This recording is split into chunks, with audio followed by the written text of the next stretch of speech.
ओम नमस्ते। आज की चर्चा प्रारंभ करते हैं। ऋग्वेद के प्रथम मंडल का प्रथम सूक्त का प्रथम मंत्र है, स्वस्तिवाचन का प्रथम मंत्र है। ओम अग्निमीदे पुरोहितम यज्ञस्य देवमृत्युज्यम।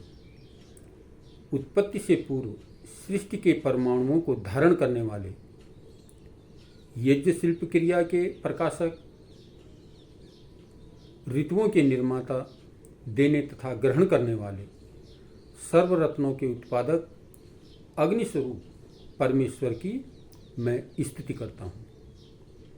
इस मंत्र में प्रार्थना की गई है कि उत्पत्ति से, इस सृष्टि की उत्पत्ति से पूर्व परमाणुओं को धारण करने वाला, यज्ञ शिल्प क्रियाओं का जानने वाला, प्रकाश करने वाला और ऋतुओं का निर्माण करने वाला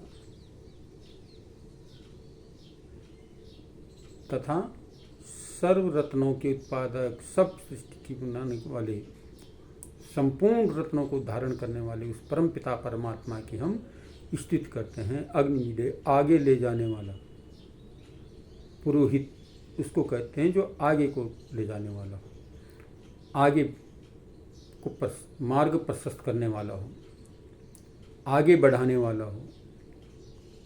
पुरोहित, वेद में फिर आगे भी कहा है, वयम राष्ट्रे जागृयाम पुरोहिता, कि मैं राष्ट्र को आगे ले जाने वाला हूँ, राष्ट्र का नायक बनूँ।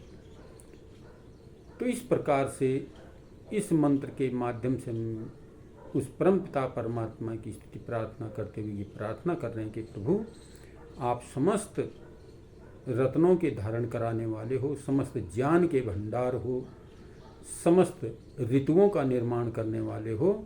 हे परम पिता परमात्मा, मैं आपकी स्तुति करता हूँ, प्रार्थना करता हूँ, उपासना करता हूँ। और इसलिए वह परमात्मा ही एक स्तुति करने के योग्य है। मनुष्य से ऊपर यदि कोई है तो वो शक्ति है, वो परमात्मा है। इसलिए मनुष्य को केवल और केवल उस परमात्मा की भक्ति में, उस परमात्मा की शक्ति में अपना जीवन लगाना चाहिए। अपनी शक्ति का प्रयोग उस परमपिता परमात्मा की स्तुति, प्रार्थना और उपासना में करना चाहिए, तभी जीवन सफल सार्थक होता है। मनुष्य जन्म मिला हुआ है तो मनुष्य के भाव को समझते हुए, मनुष्यता को अपनाते हुए, मनुष्य जो मननशील हो, मनन पूर्वक कार्य करने वाला हो, विचार पूर्वक कार्य करने वाला हो, उसको मनुष्य कहा गया। अन्यथा तो मनुष्य जो है पशुओं का भी बड़ा भाई है, पशु पक्षियों का भी बड़ा भाई है। येषां न विद्या न तपो न दानम ज्ञानम न शीलम न गुणो न धर्मम ते मृत्युलोके भूय भारभूता मनुष्य रूपेण मृगाश्चरन्ति। वे तो मृग तुल्य है।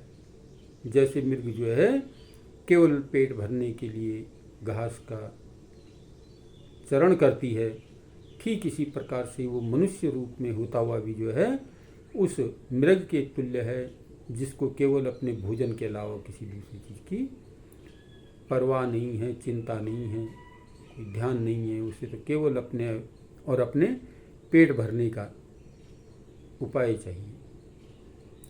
तो मनुष्य हैं, मनन पूर्वक कार्य करें और उस परमात्मा को समझ करके, वो समस्त परमाणु के अंदर जो शक्ति है वो परमपिता परमात्मा की शक्ति है।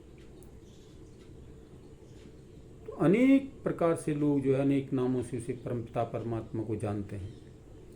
तो उस परमपिता परमात्मा को समझने का प्रयत्न करना चाहिए, उस शक्ति को जानने का प्रयत्न करना चाहिए जो शक्ति हमारे जीवन में संचरण कर रही है, हमारे जीवन को चला रही है। उस ज्योति को, उस प्रकाश स्वरूप परमपिता परमात्मा का हम चिंतन करें, उस परमात्मा को समझने का प्रयास करें। वो प्रकाश स्वरूप है, प्रकाशकों का प्रकाशक है। उसका प्रकाश यदि हम प्राप्त कर लेते हैं कुछ अंशों में भी उस परमपिता परमात्मा का प्रकाश प्राप्त कर ले तो हमारा जीवन सफल और सार्थक हो जाता है। तो इसलिए हम जो है उस परमात्मा की ही स्थिति में अपना जीवन लगाएं, तभी हमारा जीवन सफल, श्रेष्ठ और संपन्न होगा। आइए इसी के साथ अपनी चर्चा को यहीं पर विराम देता हूँ। ओम।